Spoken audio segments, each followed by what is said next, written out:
This story begins on a quiet late night. In a small neighborhood, the heart-wrenching cries of a woman echoed through the air. A mother knelt on the ground, tears streaming down her face, painfully calling out to her beautiful little daughter. "Mommy's here. Please open your eyes." The daughter she had loved so dearly now lay in her arms, her body as cold as ice, completely void of the warmth of life. The girl's body was covered in bruises, wounds, and torn skin. Hastily wrapped in her mother's coat, it was clear she had suffered immense physical and emotional pain. Police arrived near dawn and quickly sealed off the scene. The image of the mother clutching her daughter's lifeless body, crying out in agony, blood mixing with tears, left everyone speechless. 5 years later, 4:30 a.m., Officer Lee's phone rang non-stop. It was as if something extremely urgent was happening on the other end. Half asleep, he reached out and answered the call. At the same time, Inspector Mee's bedroom phone also rang repeatedly. The beautiful female inspector seemed used to these early morning calls. Calmly, she asked what was so important. On the other end, she heard the familiar voice of Officer Lee, reporting a new case that had just occurred. Upon hearing that, Mee's sleepy eyes immediately widened. She shot up reflexively. A murder had occurred in the rooftop garden of an apartment complex. The method was strangely similar to 2 previous cases. Officer Lee urged Mee to get to the scene as quickly as possible. As a dedicated inspector, Mee nodded and said she would arrive within 10 minutes. Mee changed out of her pajamas, threw on a long trench coat, and quickly tied up her long hair. Though she tried to be quiet, a few small sounds still escaped. Hearing her little daughter behind her, Mee turned around. The noise must have woken her daughter, Angela. The little girl softly called out, "Mommy." Angela, looking adorable in pink pajamas and hugging her teddy bear, was still half asleep. Her eyes looked worried, knowing her mother was off to catch another bad person. Slipping on her shoes, Mee gently stroked her daughter's hair and promised she would catch the criminal and be home soon. She then turned to her husband, asking him to put Angela back to sleep and later make her breakfast before school. She had already left food in the fridge, just needed to toast the bread. Before leaving, she patted her daughter's head once more, reminding her to be good and listen to her father, then left feeling reassured. The first rays of sunlight shimmered through the glass windows of the apartment complex where the city's residents lived. Last night, a horrific murder had occurred. The victim was male, found on the rooftop, killed in an especially brutal manner. Police had cordoned off the scene with yellow and black tape. Inspector Mee listened to Officer Lee report that this was the 3rd case, and the public was in a state of panic. In the first case, the victim was male. His body had been found 3 days ago, also on the rooftop of the building he lived in. The second man was found at home, murdered in a similar fashion. No fatal external wounds were visible. During autopsy, after removing the victim's clothing, countless tiny holes were discovered all over their bodies. X-rays revealed numerous steel needles embedded in the victim's muscles and inside their chest and abdomen. The needles had been precisely inserted into vital organs, causing fatal internal injuries invisible to the naked eye. This was the primary cause of death. As she listened to Officer Lee's report, Mee put on gloves and asked how their superiors were responding. Officer Lee looked worried. With the cases occurring back to back, there was uncertainty about whether the killer had stopped. The public was frightened, and their superiors were getting anxious.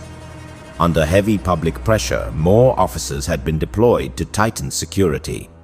At headquarters, senior officials were setting a firm goal to solve the case as soon as possible, concentrating resources to capture the killer. With her experience, Inspector Mee understood the importance of solving this case.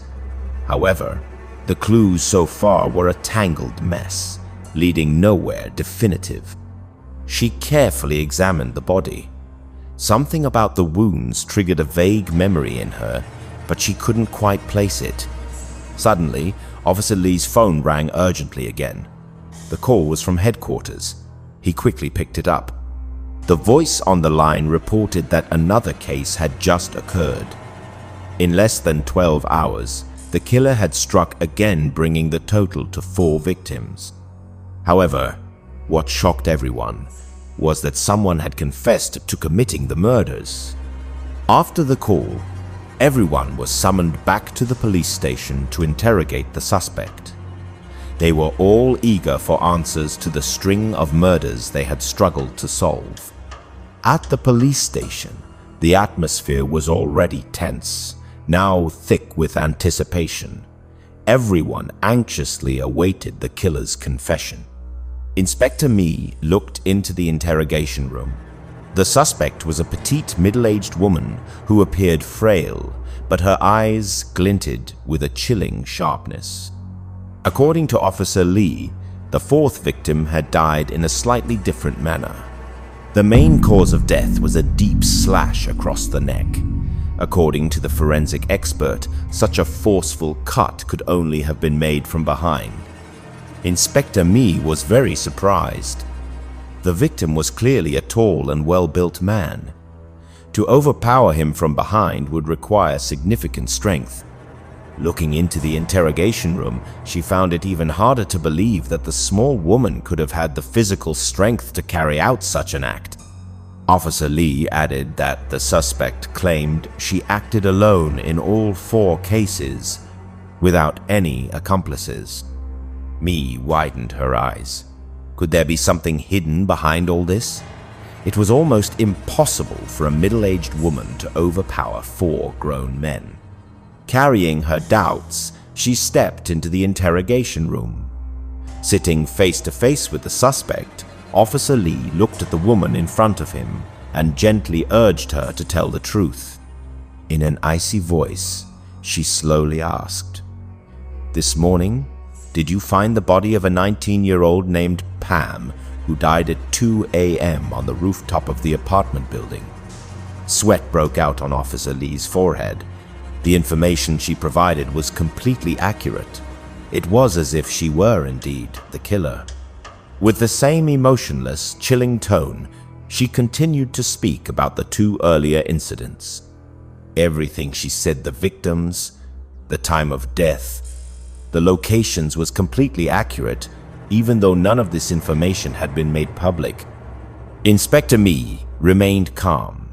There seemed to be no connection between the suspect and the victims. So what was the motive? The woman lowered her head, her cold face betraying no emotion. But beneath the surface, there was a seething anger. She said all of them deserved to die.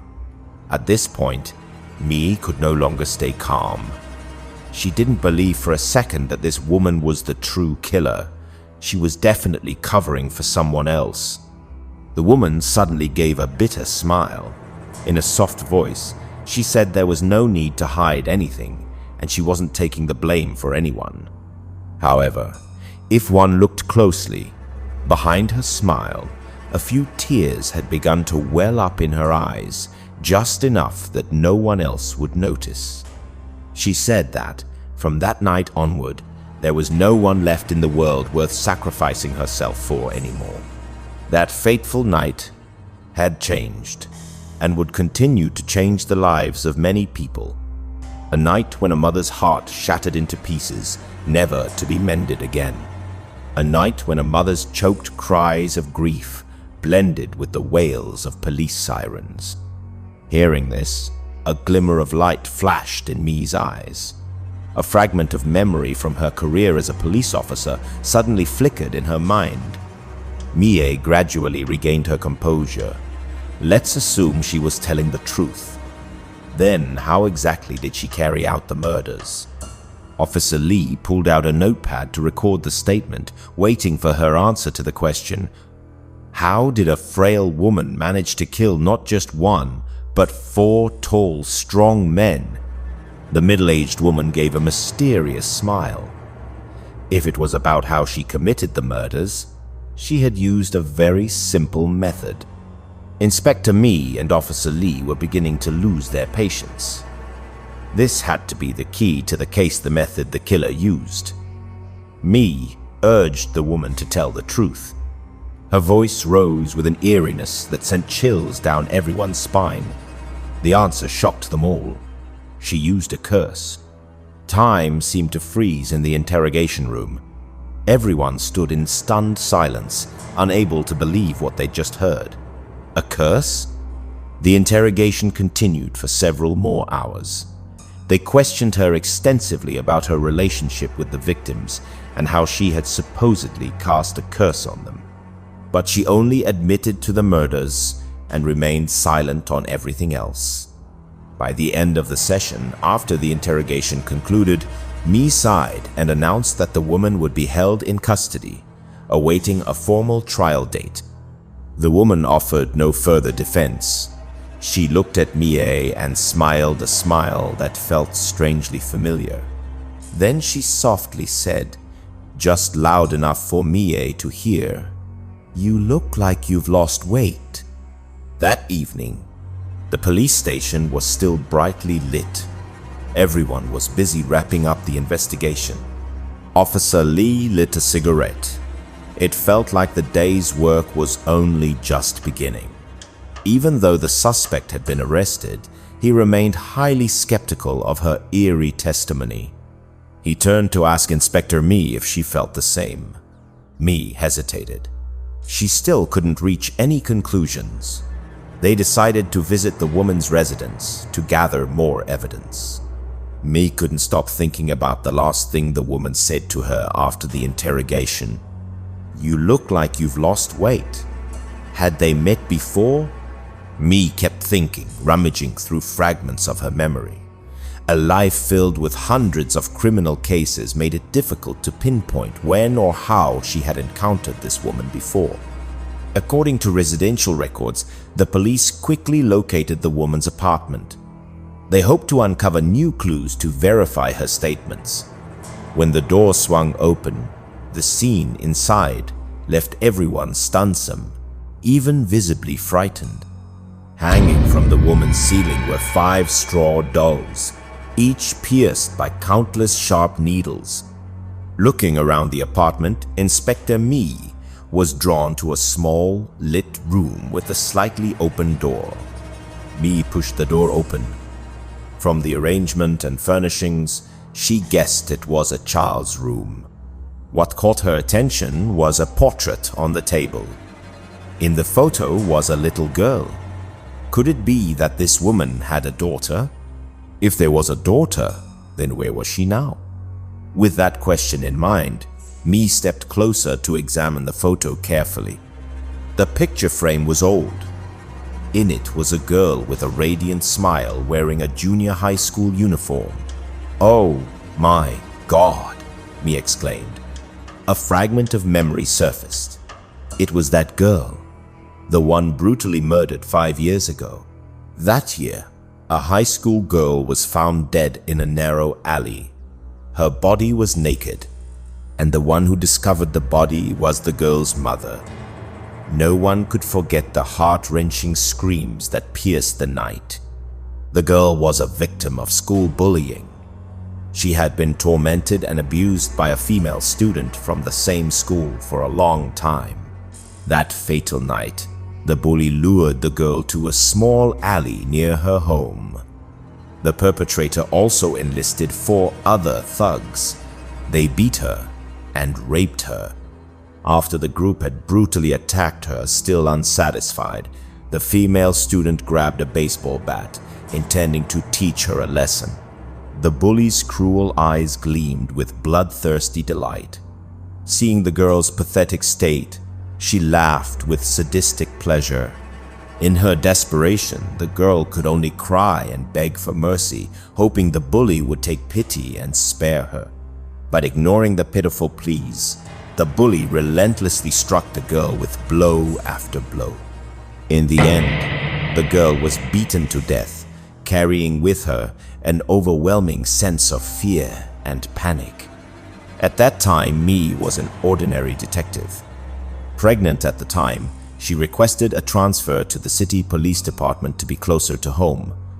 On her first day, she was assigned to this case. The police escorted the victim's mother inside to take her statement. Devastated by her daughter's death, the mother appeared soulless, drained of all strength. Some officers whispered among themselves, expressing sympathy for the mother. Everyone felt heartbroken for the daughter, tortured to death by thugs. Mee, soon to be a mother herself, looked at the grieving mother with a heavy heart. As a mother, she felt genuine pain. Mee called out to her. Hearing the call, the mother turned around. Tears continued to stream down her gaunt, haggard face. With resolute determination, Mee approached the mother, placed a hand on her shoulder, and, with eyes full of conviction, firmly promised that the culprits would face the punishment they deserved. On the day of the trial, everyone gathered to hear the court's verdict. All hoped for a just sentence for the despicable criminals. However, the court sentenced the mastermind, the female student, to only 10 years in prison. The other thugs, who merely participated and did not directly cause the victim's death, received only a warning. Upon hearing the verdict, the mother could no longer contain herself. She stood up, screaming that the sentence was far too lenient for her daughter's death. As the mother writhed in agony, the thugs smirked with satisfaction.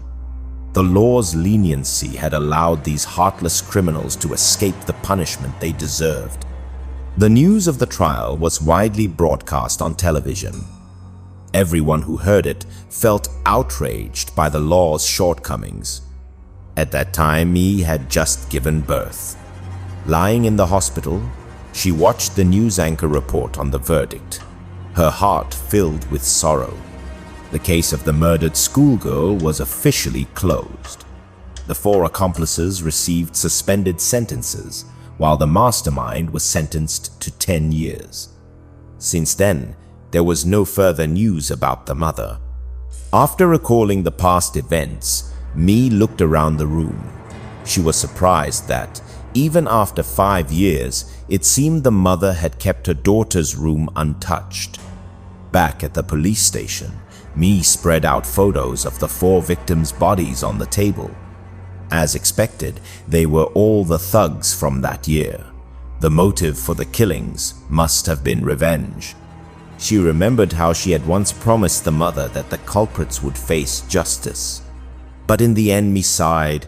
It wasn't the law that punished them. It was the mother. Examining the victims' photos closely, Mee's eyes suddenly caught a detail that struck her as strange. It was a photo from the autopsy of the last victim in this case. There were numerous tiny holes forming a large hand-shaped wound on the back of the victim's head. Officer Lee expressed skepticism. Given the victim's large stature compared to the killer, it was unclear how this wound was inflicted. What exactly had happened? Mee stared at the photo, sweating profusely. Could it be that this woman had the power to cast a curse, as she had claimed? Another major question remained. If she had the ability to curse, why did she use a knife to kill in the final case? Officer Lee shared the same thought. Without that knife, even if she confessed, the police would have had no evidence to convict her. Mee raised a hypothesis. Perhaps the curse was no longer effective, or being far from the crime scene weakened its power. But with the intuition of a seasoned detective, Mee felt these theories were wrong. There had to be another reason for the mother's actions. If she hadn't used the knife to slit the victim's throat in the final case, she would never have been caught. But Mee suddenly realized she did it to get caught. As if she had pieced together the reason behind the mother's actions, Mi froze. She had figured it all out. The female student who masterminded the murder of the mother's daughter 5 years ago was currently imprisoned in the women's prison in this area. Mi began to recall that 5 years ago, the day after the girl was murdered, her face was broadcast on television news. Reporters broadcast live from the police station, reporting that the girl was killed in an alley the previous night, her body naked, covered in wounds from a brutal beating before her death. Across the city's large screens, the face of the raped and tortured high school girl was displayed. The victim, a high school student, had her face exposed on every major and minor news outlet. All 5 suspects in the case had been arrested. However, the identities of those monsters were carefully concealed to ensure their safety, and no one knew they had committed the crime. The criminals, those who deserved to be condemned by society, were protected with privacy rights, as if they were lawful citizens. Meanwhile, the victim, who had died and endured all the pain and brutality, was exposed to the media.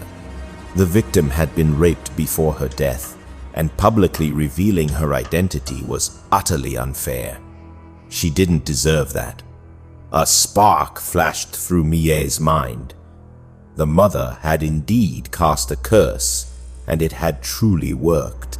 This dark magic stemmed from the mother's deep-seated hatred, festering day after day, growing stronger over time. And the 4th thug, perhaps he had died by the curse, but his death was used to fulfill the mother's ultimate purpose. Mi broke out in a cold sweat. Perhaps the police had been manipulated by this woman to prepare for her final murder. The person she truly targeted, the mastermind of the crime 5 years ago, the vicious female student, was in prison. Because, among the straw dolls used to cast the curse hanging in the killer's house, there was one more representing her. Officer Lee finally understood. So, getting caught had been part of the mother's plan from the very beginning. "I've found you, you little wretch." However, he still had one question. How did the woman manage to take down the 4th thug with a single slash to the throat? Mi explained that the 4th thug didn't die from the slash to the throat. He died by the curse. While Officer Lee was still shocked, not fully grasping what she meant, Mi stood up and walked toward him. Under Officer Lee's astonished gaze, Mi raised her hand, mimicking how the woman had applied the curse to the thug. First, she approached the victim from behind. While he was still caught off guard, a searing pain like thousands of tiny needles piercing the back of his neck struck him, causing him to collapse on the spot. After the victim completely lost consciousness and could no longer move, the woman slowly withdrew her cursed hand covered in sharp thorns. Then she took a sharp knife, held it to the thug's throat, and whispered her final farewell. With a strong, deliberate motion, she slit his throat in one swift strike, killing him instantly. Officer Lee shuddered. Perhaps now, their priority was to rush to the prison to prevent the final crime. However, with her seasoned instincts, Inspector Mie knew it was already too late. The mother surely acted by now. At that very moment in the women's prison cafeteria, the mother had found the one who killed her daughter years ago. She embraced her from behind, a chilling smile on her face. From the mother's body, countless sharp thorns sprouted. Holding the female prisoner tightly, the thorns relentlessly pierced her flesh. In an instant, the prisoner's entire body was riddled with thorns. Mother's final curse had taken effect. A scream of agony echoed through the prison, then faded and fell silent. The murderer was dead. Immediately after, the shrill alarm blared. followed by the thunderous footsteps of prison guards rushing to the scene. When the guards arrived, it was all over. Tears streamed down the mother's face, her expression tinged with relief. She had finally avenged her little girl. The case was officially solved. Inspector Mee returned home the next morning as the first rays of dawn broke through. The first to greet her at the door was her young daughter, Angela. The 5-year-old beamed with joy at her mother's return. Angela wrapped her arms around her mother's neck, her soft fingers resting on her mother's shoulders. Innocently, she asked if her mom had caught the bad guys. Tears welled in Mee's eyes. She hugged Angela tightly and gently told her that another mother had helped her catch the bad guys.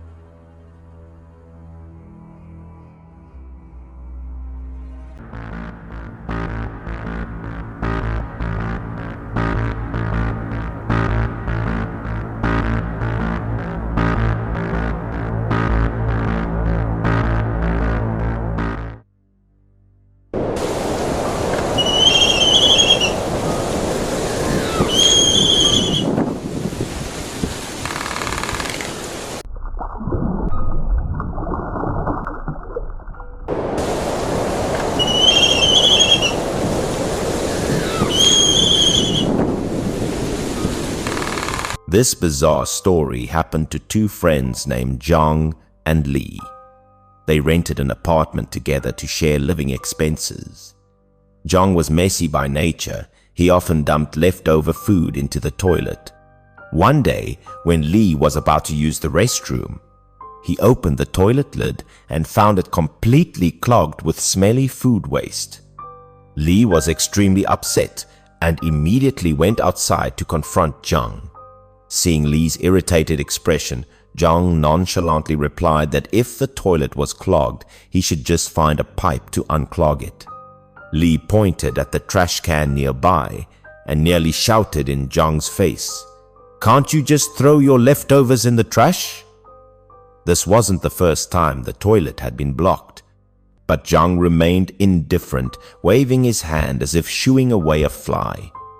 To him, this was just a trivial matter, not worth fussing over.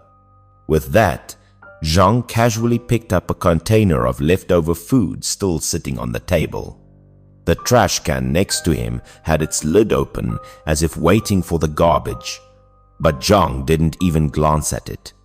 He walked straight toward the bathroom, taking slow and indifferent steps, as if carrying out a routine task. Then, to Lee's astonishment, Jong poured all the food into the already clogged toilet, which was full of previous leftovers. At this point, Lee couldn't take it anymore. He growled at Jong, "It's already this clogged and you're still dumping more in?" With a defiant attitude, Jong glared at Lee and said that if Lee kept nagging, he would dump food in there every day. All kinds of stuff, until Lee got so disgusted he'd want to die. Lee trembled with rage. All he could do was grit his teeth and curse the rude, despicable man standing before him. Jong, as if he had just won a battle, waved mockingly at Lee with a smirk, then casually left the house, ignoring Lee's seething fury. After the door slammed shut, Lee was livid. He asked himself how he had ended up living with someone like that. Fuming, he angrily kicked the clogged toilet and swore he'd move out the very next day. Suddenly, the waste in the toilet seemed to clear, flushing away smoothly, leaving only swirling water. Lee was startled. Could a single kick have unclogged it? That didn't make sense. He walked over and looked inside. Strangely, the water level in the bowl had also dropped to only half its usual level. Noticing something black clinging to the inside of the toilet bowl, he leaned in for a closer look. Lee's spine turned cold. He instinctively stepped back, heart pounding. Never in his life had Lee seen a creature so grotesque. It looked like a mix of garbage, rotting meat, and some slimy living thing. He tried to calm himself, took a deep breath, and decided to take a closer look to figure out what the hell it was. Step by step, he cautiously approached, eyes nervously fixed on the toilet bowl. And this time, it was even more surprising. The toilet was now completely clean, as if it had never been clogged. Lee immediately called a plumber and described the strange event he had just experienced. The old man seemed to be quite experienced. After listening to Lee's story, he didn't appear surprised or frightened. He calmly said he needed to inspect the scene. He lifted the toilet lid. Lee, standing beside him, shivered unintentionally. However, the toilet was spotless. There was nothing strange inside. The creature had vanished. Lee stammered. He was sure he had just seen a bizarre creature. It was slimy, with many tiny mouths. Each mouth had long, stretching tentacles, and it was utterly disgusting. The plumber seemed to get the idea. This wasn't the first time he had heard of such a thing. However, he found it strange because they had never appeared in toilets before. He added that these creatures usually reside in sewers and survive by eating leftover food dumped by humans. Looking skeptical, he asked if Lee often dumped leftovers into the toilet. Still bitter about earlier, Lee gritted his teeth and said that his roommate Zhang did it all the time. The old plumber patted Lee's shoulder to reassure him. He now had a general understanding of the situation. He said these creatures, once they stayed in a place long enough, would develop stronger urges and could even become dangerous to humans. However, based on Lee's description, they were not yet fully mature. His company had special chemicals to deal with them. He handed Lee a slip of paper with a phone number, telling him to call immediately if needed, as the creatures could pose a threat. He said he needed to return to his company to prepare the chemicals and would bring them over as soon as he was done. Before leaving, the repairman carefully warned Lee never to throw leftover food into the toilet again so that they wouldn't have a chance to grow. Lee felt more at ease now. He promised to follow the repairman's instructions. After saying goodbye, Lee let out a relieved sigh. Now, he just had to wait for the repairman to return and get rid of those disgusting creatures. However, a strange thought suddenly crossed his mind. The corners of Lee's mouth curled up into a sinister smile. He stepped outside, heading toward the kitchen. It seemed he had just come to scheme. He opened the fridge and took out a full plate of food. Then, he turned toward the bathroom, carefully approaching with the plate in hand. Lee slowly poured all the food into the toilet. Sweat began to bead on his forehead. He nervously muttered, wondering if they would really come out to eat. As the vegetable leaves settled in the bowl, Lee took a deep breath, holding it in anticipation. The water's surface began to ripple. From the toilet walls, the creatures started extending their pitch-black tentacles toward the vegetables. And they truly emerged, grotesque beings with writhing black tentacles, glossy like tar, with a texture resembling rotten flesh or massive parasites. The surface of the tentacles was covered in pale brown bulging eyes, looking like sensory organs or parasitic sacs. Some tentacle ends opened into mouths with teeth or suction tubes, and some bore long, twisted tongues like parasitic worms. Lee stood and watched them devour the food ravenously. He was horrified, yet there was a gleam of excitement in his eyes. Lee licked his lips lightly, wearing a cunning smile. A revenge plan to soothe his earlier rage was about to unfold. He eagerly opened the fridge, bringing everything edible into the bathroom. Then he continuously dumped plate after plate of food into the toilet, from stir-fried meat to a full plate of curry. and even a bowl of white rice, until the toilet was overflowing with food. It was as if he was treating the creature to a grand feast. Watching it greedily extend its small mouths and devour everything in the bowl, Lee gleefully popped a piece of meat into his mouth, chewing with smug satisfaction at his plan. Thanks to the food Lee provided, the strange creature grew rapidly. In the blink of an eye, it had expanded several times in size. It became greedier, extending its tentacles, demanding more food. Seeing this, Lee excitedly brought in more food for it. It seemed to be growing faster than he had imagined. By now, the creature had become much larger and greedier. Its big mouth, full of sharp teeth, suddenly lunged up to snatch the food. As it lunged toward him, Lee was startled to realize that the monster had become more aggressive. However, he felt that his revenge plan was nearly complete. Looking at the creature in the toilet, he thought this was enough. The monster still lingered, seemingly waiting for Lee to bring it more food. Its rough tentacles swayed, ready to consume anything. Still, he decided to stop and wait for his roommate to return, partly because if it grew any larger and more aggressive, he feared he wouldn't be able to control it.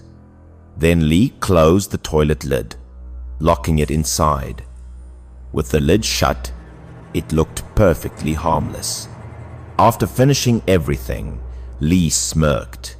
His cruel revenge plan was about to begin. As the golden rays of sunset fell upon the apartment wall, Lee's roommate Zhang returned home. He opened the door, unaware of what was about to happen, but the scene before him caught him by surprise. Lee, his roommate, the same one he had irritated that morning, was preparing food waiting for him. Upon seeing Zhang, Lee greeted him cheerfully.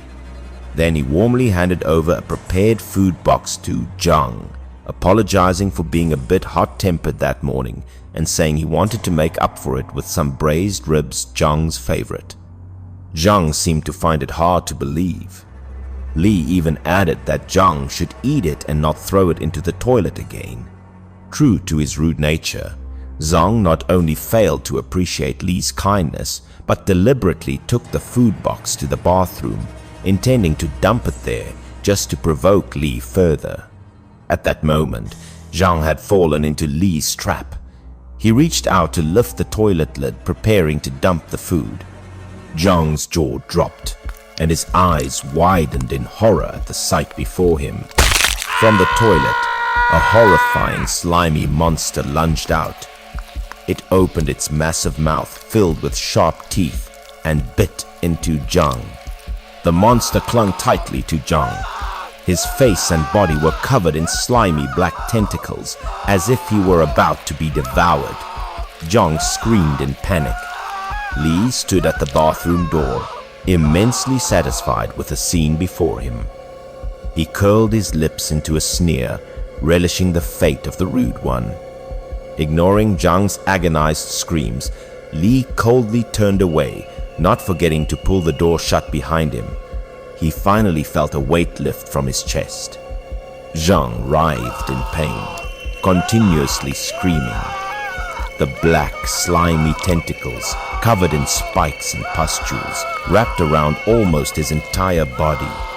Some even crawled into his mouth, eyes, and ears. By now, Zhang's screams had weakened to faint gasps. His last words of regret barely escaped his lips before his body was completely absorbed by the monster. Standing outside the bathroom door, Lee heard every last word from Zhang's former roommate. He let out a soft chuckle. At last, he wouldn't have to live with that filthy, rude guy anymore. Once the room fell silent and everything seemed to return to normal, Lee finally felt at ease and left. However, he had no idea that by absorbing Zhang, the monster had grown to an unimaginable size. It began stretching its tentacles through the bathroom door crevices, trying to escape. The fate of the rude one was indeed terrifying, but those who scheme to harm others will also face consequences.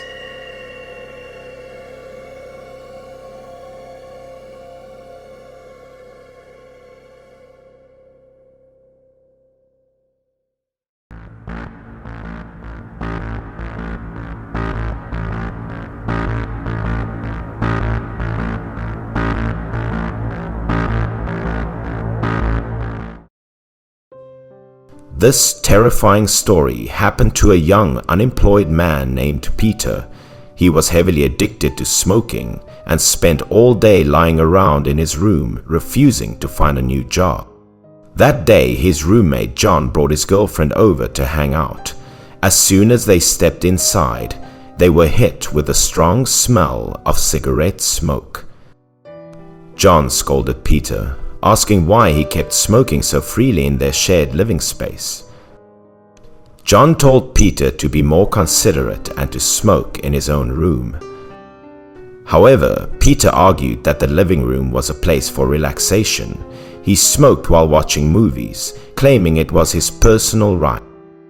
John's girlfriend was visibly uncomfortable. She urged John to hurry into his room, saying she couldn't stand staying there any longer. After the two of them went into the room, Peter became annoyed. John had a good job and a beautiful girlfriend. No wonder he looked down on him. Inside John's room, the couple was getting intimate. Suddenly, cigarette smoke wafted in through the door crack. His girlfriend, sensitive to the smell, immediately noticed and told John. It turned out that Peter was pressing his ear against the door, eavesdropping. They were disgusted by how perverted he was. John, furious, stormed out and cursed at Peter, yelling that he couldn't even have privacy in his own room. After chasing Peter away, John slammed the door shut, deciding he would move out soon. There was no way he could keep living with Peter. Just then, John's girlfriend noticed a foul odor. On the wall near the door, there was a disgusting, stained patch. Unable to stand the filth, she decided to leave. She said she couldn't stay in such a dirty place any longer. It reeked of cigarettes and crime was everywhere. It was unbearable for someone as clean as her. No matter how much John tried to stop her, his girlfriend angrily walked out. As the door closed, John was left frustrated and upset. It was all Peter's fault. Witnessing everything, Peter sneered at John mockingly. "What's wrong? That was fast. Just 5 minutes? You're too weak." John shoved Peter aside, saying he couldn't take it anymore. He was going to move out. With that, John slammed the door shut. But then he noticed a stain on the wall, the thing that had disgusted his girlfriend. Grabbing a box tar, John scrubbed at the yellowish stain. He had no idea when it appeared, but it looked like a cigarette burn. John assumed Peter must have caused it.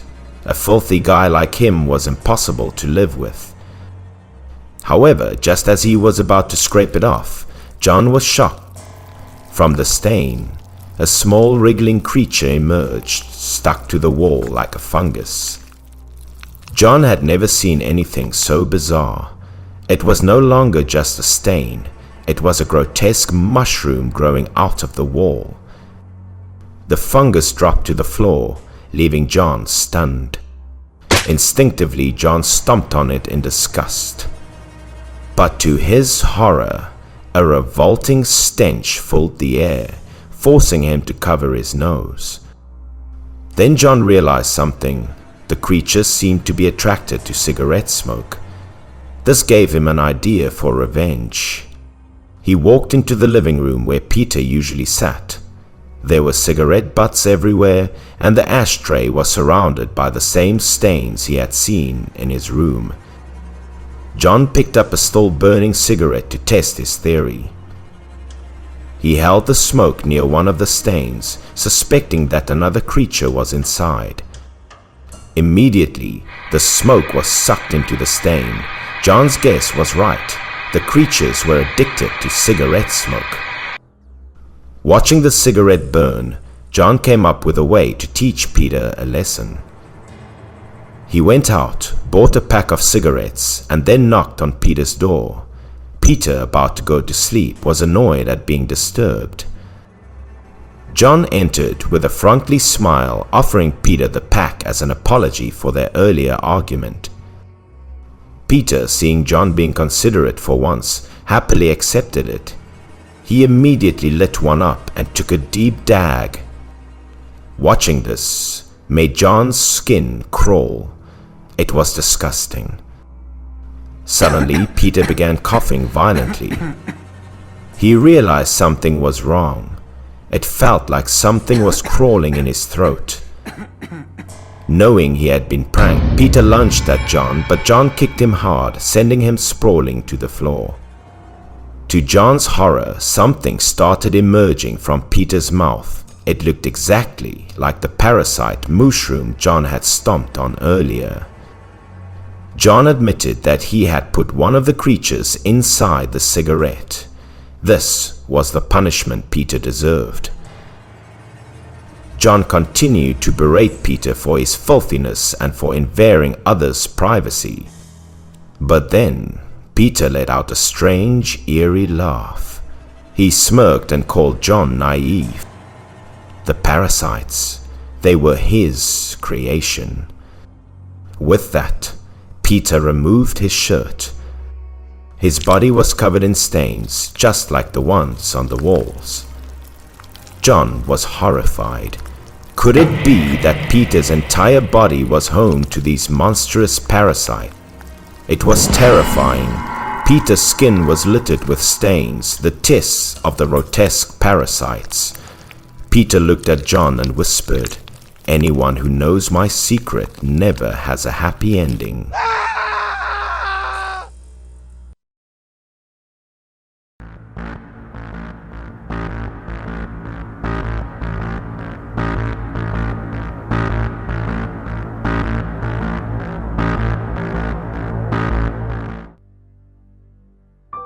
This terrifying story begins at a grand art museum in the city, a place where valuable paintings are displayed.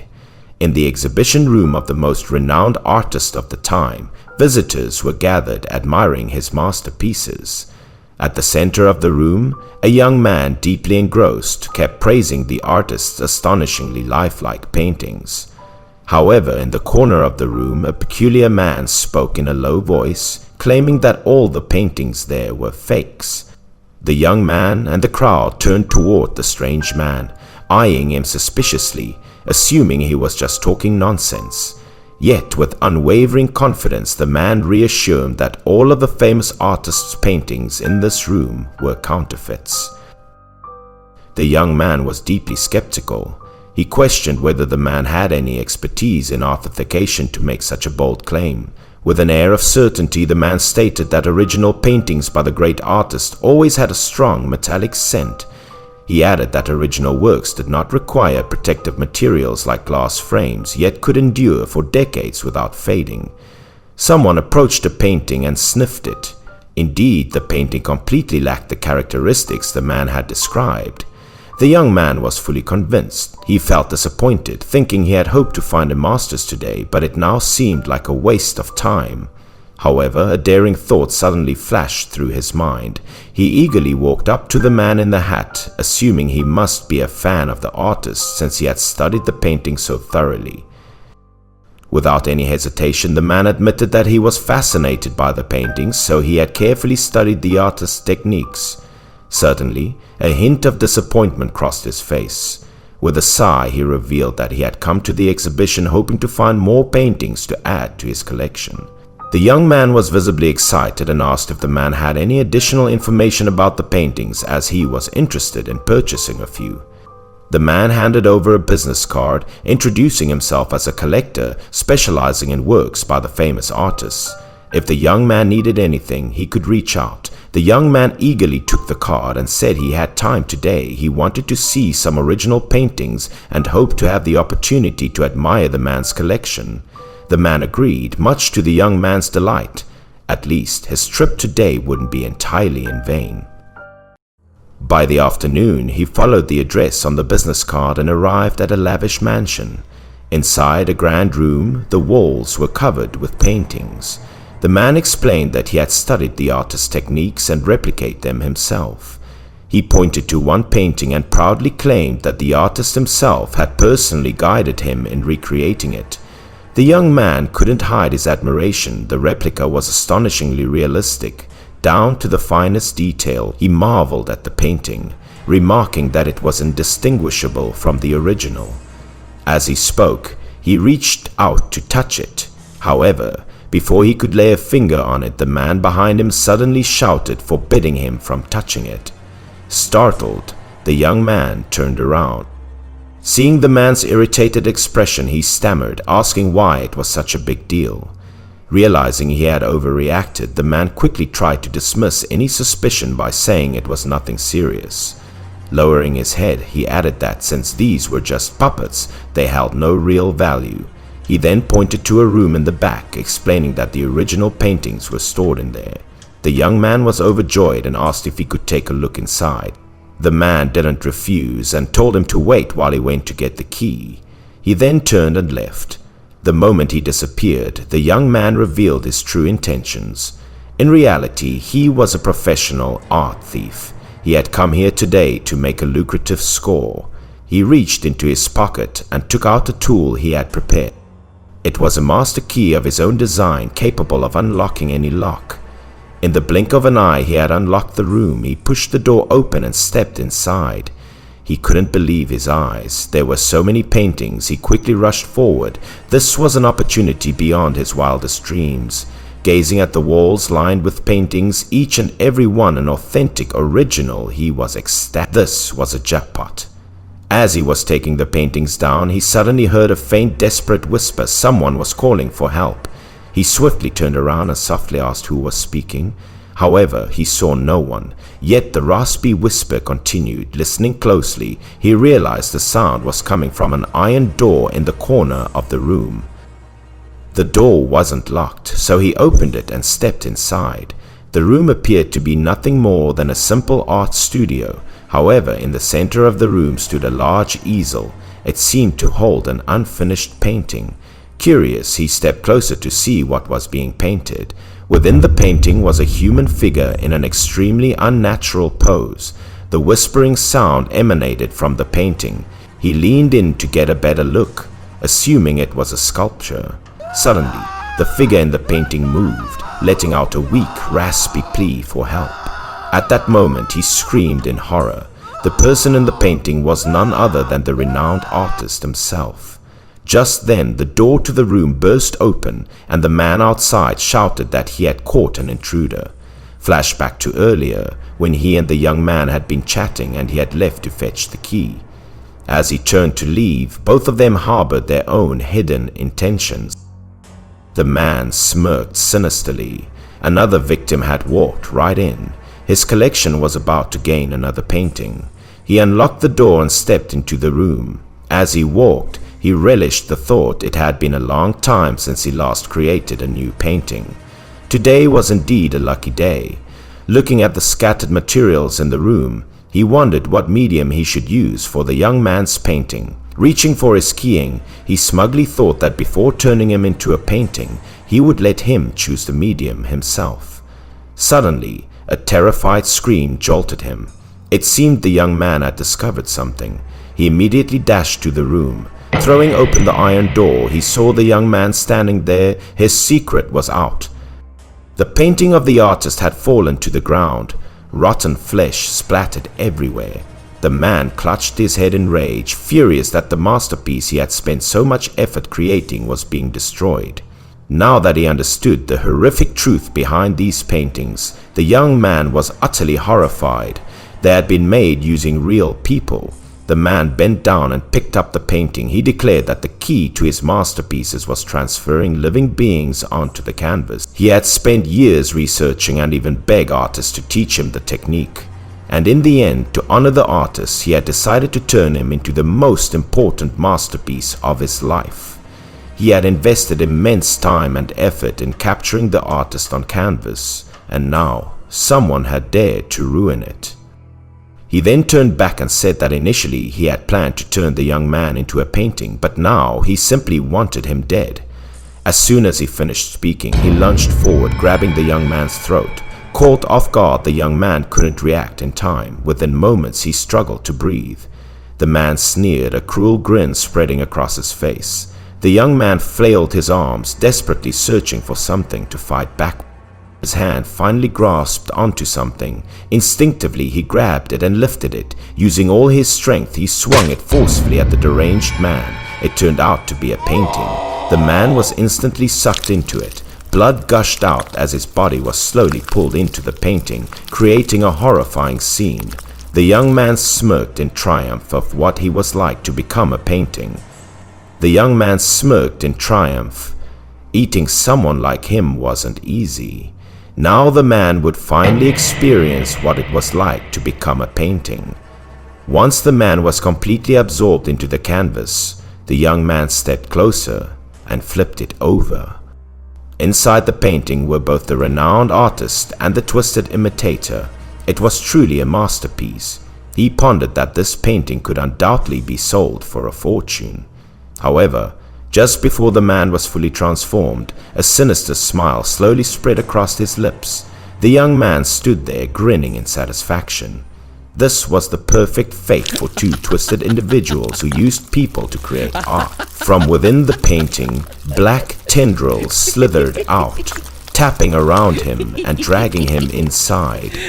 He could only let out a final scream before the room fell silent once more, as if nothing had ever happened.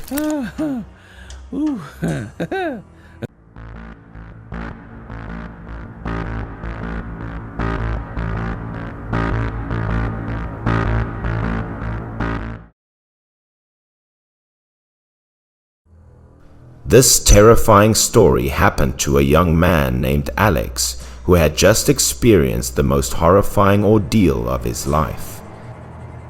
Though his physical health had stabilized, he kept fainting and needed constant assistance from the nurses. Each time he regained consciousness, he would thrash and scream, requiring the intervention of both nurses and the police. A young police officer repeatedly reassured him that he was now safe and under protection. However, what Alex had gone through was too horrifying, leaving him haunted even in his dreams. Alex recalled the horrifying scene. The area was littered with corpses and drenched in blood. Not a single soul had survived. The more he thought about it, the more his head pounded as if it was splitting open. He screamed uncontrollably. Whenever this happened, the nurses were immediately called in. They restrained Alex and administered a sedative. Alex was the most crucial witness in this massacre case, so the police insisted on his intensive treatment at all costs. The case had dragged on for over a week, yet the police had failed to uncover even the smallest clue. The officer, though impatient, ordered the nurses to provide Alex with the best care possible. Even the medical staff themselves were concerned about Alex's condition, as his psychological trauma was severe. A week later, Alex remained the same, lost and hollow. Though his symptoms had slightly improved, he was still unable to provide any useful information. A month ago, an international rescue organization received a distress signal from a ship adrift in the Arctic Ocean, over 4,000 nautical miles from land. The rescue team immediately set out toward the coordinates provided in the distress signal. As their vessel approached, they attempted to contact the ship via radio, but no response came. Refusing to give up, they used loudspeakers to call out in search of survivors. Yet still, there was no answer. A deep sense of unease settled over the rescue team as they realized that something terrible had happened on the ship. Upon boarding, they were horrified by the sight before them. Corpses littered the deck, as if a brutal battle between two rival gangs had just taken place. Bodies were sprawled across the control rooms, the sleeping quarters. There were no survivors. The only thing the rescue team could determine was that these men had scorted each other. More horrifying still was the presence of bizarre creatures on the sailors' corpses. Strange parasites no one had ever seen before. Some members of the rescue team were so terrified that they refused to step further into the ship. Eventually, they discovered Alex, the only one still breathing among the dead. In his hands, he clutched a statue. After a month, Alex finally recovered enough to recount the horrific events of that day to the police.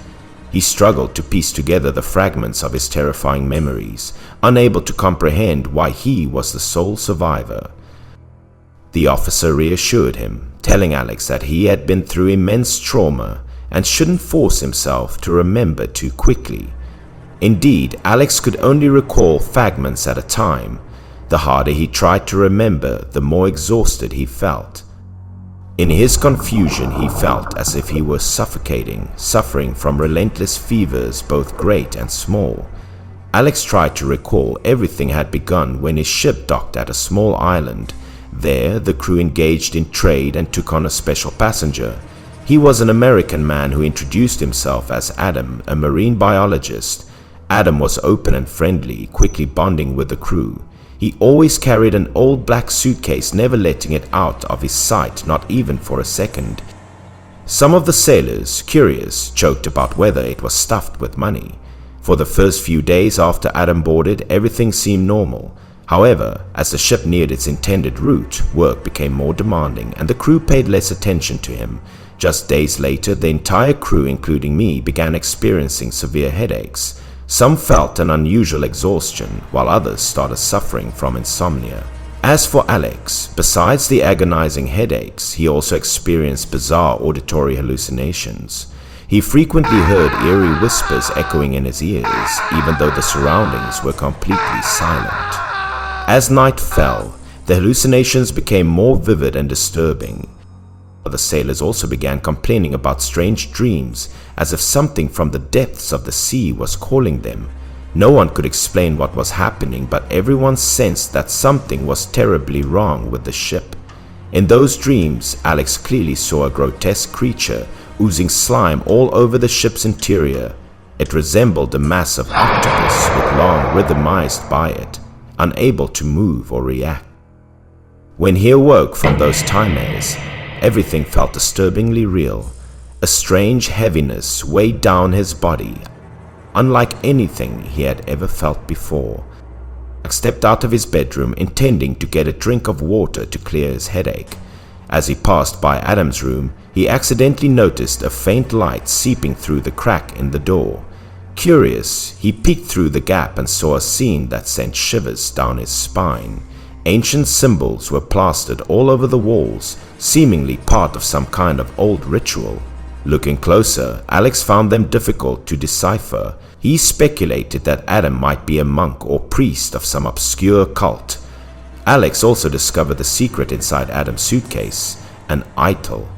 It wasn't particularly special, just a statue of a Greek god. Adam was kneeling before the suitcase, muttering strange phrases in a language Alex had never heard before. Suddenly, an eerie sound emerged from inside the suitcase. It was the exact cacophony Alex had been hearing over the past few days. At that moment, Adam turned and looked at him, making Alex jump in fright. Without hesitation, Alex swiftly left the area. Behind him, Adam's gaze was ice-cold, a cryptic smile forming on his face. The next day, the ship reached the Pacific Ocean. It would take at least another week to arrive at port. Standing on the deck, Alex pondered everything that had happened, the strange dreams and the unsettling presence of Adam. What he didn't realize was that at some point he had fallen under Adam's watchful eye.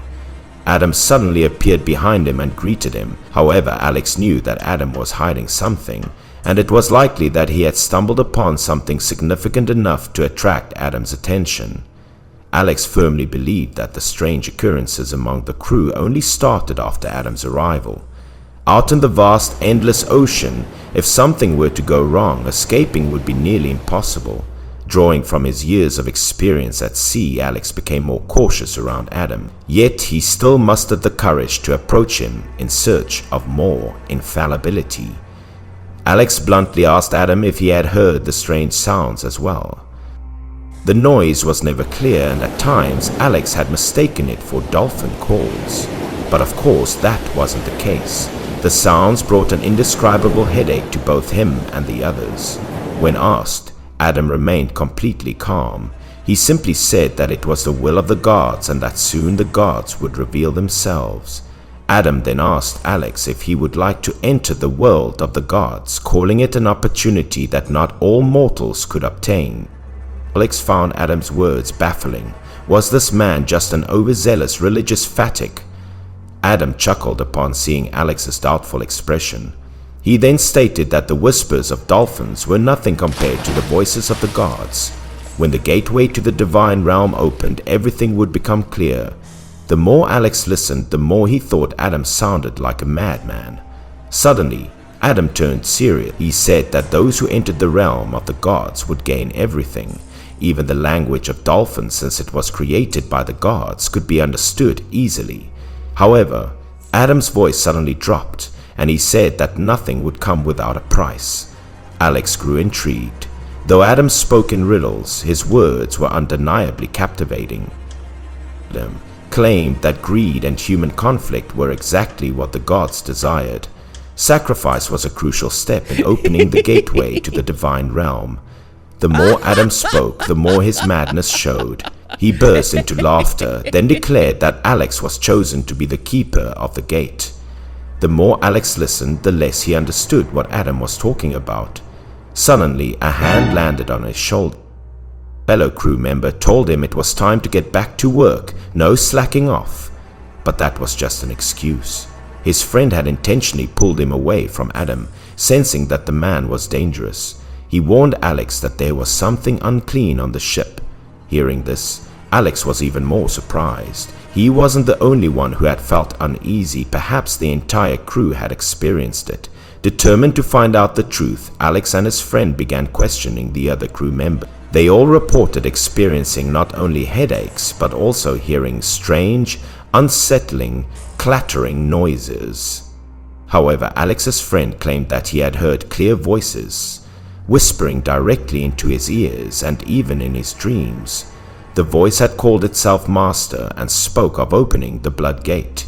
Someone else scoffed at the idea, calling it nonsense. What the hell was a Blood Gate?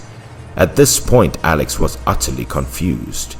It wasn't just Adam and other crew members were also talking about some mysterious being known as Master. "Ah, my master, please allow me to enter the Eternal City." Adam's voice suddenly rang out from behind them, dripping with mockery. Seeing Adam appear, one of the crew members discreetly signaled to Alex he had seen what Adam had been doing in his room. It turned out that Alex wasn't the only one who had witnessed it. Others had also seen Adam stealing before the statue, mumbling in a trance. Realizing this, Alex shifted all his suspicion toward the idol hidden inside Adam's suitcase. Another thing that shocked Alex even more was that his friend had secretly arranged a meeting with Adam that night, and they had struck a secret deal. During their conversation, Alex overheard Adam saying that the Master would soon reveal himself to everyone. Adam instructed Alex's friend to keep the statue and vowed that it must not be sold. On this voyage, Adam's mission was to select the next keeper of the statue. Since he was about to enter the realm of the gods, someone else had to take on the responsibility of guarding the gateway. The next morning, the entire crew was overjoyed as they pulled in their fishing nets, revealing a bountiful catch. It seemed like an exceptionally prosperous haul, with an abundance of seafood caught in their nets. However, as soon as they pulled up the nets, everyone was stunned by what they saw. The crabs were infested with horrifying parasites. Strangely, the parasites clinging to their bodies looked like eyes. Veins of blood pulsed across the creatures, creating a nightmarish sight as though their entire bodies had been consumed by the infestation. Witnessing this, Alex was utterly shocked. While Adam was overjoyed, bursting into laughter. He declared that these creatures were guiding signs from the gods. His voice trembled with excitement as he proclaimed that he had finally found the divine. He spoke about the omens that appeared before the gateway could be opened. The monster would soon emerge, leading him into the world of the gods. Each event was guiding him in the right direction, proving that his pursuit had not been in vain. Alex at this point was caught between skepticism and belief. The strange occurrences lately made him wonder if supernatural forces were truly at work in the vast ocean. Adam eagerly instructed the crew to steer the ship westward. Suddenly the captain spoke up from behind, saying that these creatures were unnatural and useless, ordering the crew to throw them all back into the sea. Adam furiously objected, demanding that the captain not disrespect the gods. The captain sneered, accusing Adam of being a fraud. His mystical nonsense was nothing more than a ploy to manipulate the crew into changing their course for his own agenda. Adam's expression darkened as he called everyone on board a bunch of ignorant fools. His voice took on an eerie tone as he declared that they would all face punishment, becoming sacrifices for the gods. In the darkness, Adam's voice echoed as he chanted curses upon the ship. He was weaving a deadly fate for everyone aboard in exchange for divine blessings. Whether his words were true or not, it was clear that he worshipped the statue with terrifying devotion. The night at sea grew heavier, more ominous than ever. Suddenly, strange sounds reverberated throughout the ship's hold. The crew felt the eerie noises creeping into their heads, followed by intense headaches. Alex, too, felt an excruciating pain, as though his skull was about to explode.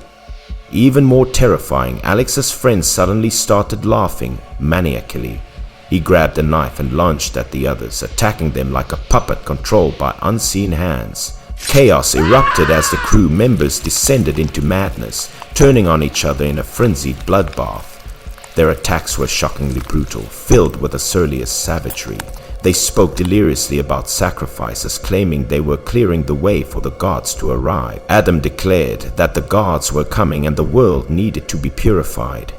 That night, eerie whispers filled the ship, blending with the horrifying screams of those being sorted. Alex, overwhelmed by pain and horror, could only listen to the agonizing cries of his crewmates. The night grew late, and the stench of blood filled every corner of the ship's hold.